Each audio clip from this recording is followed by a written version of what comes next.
Is giving an update on the pandemic from Geneva. Let's listen in.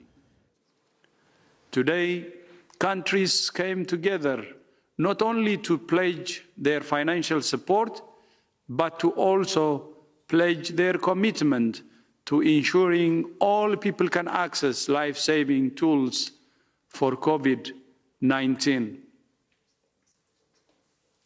Accelerating development of the products, but at the same time, access to all. Recent advances in science are enabling the world to move at incredible speed to develop these tools.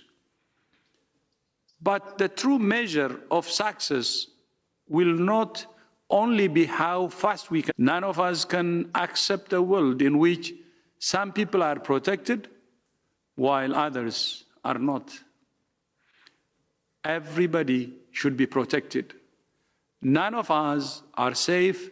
Action of COVID-19 across the globe demands that working with all countries and partners, equitable distribution, a common future, a future in which all people enjoy the right to the highest attainable standard of health and the products that deliver that right. That's what we mean by health for all.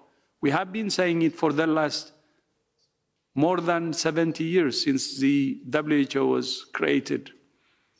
But I think, given the experience we have now and the difficulties we're going through, it's time to make it happen, health for all.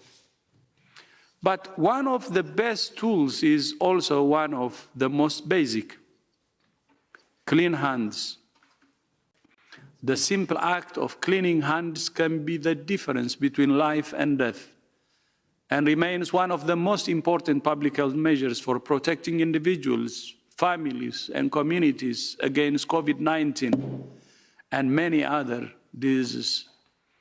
Tomorrow is Hand Hygiene Day, a reminder of the importance of cleaning, that millions of people around the world are not able to practice this most basic, kept with hand hygiene stations.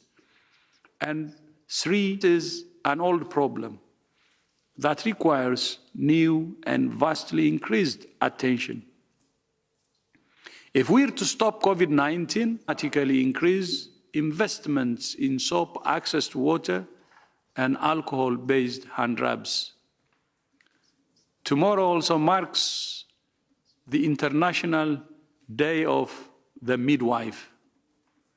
This is an opportunity to remember the vital role that midwives play all over the world in providing safe and effective care for women and newborns. Research shows that interventions delivered by midwives can avert over 80% of all maternal deaths, stillbirths, and neonatal deaths.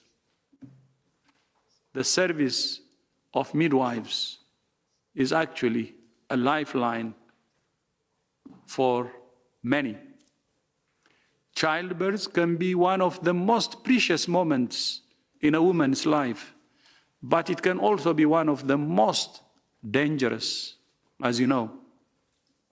Midwives are essential for guiding and caring for women through their entire pregnancy and the critical moment of childbirth.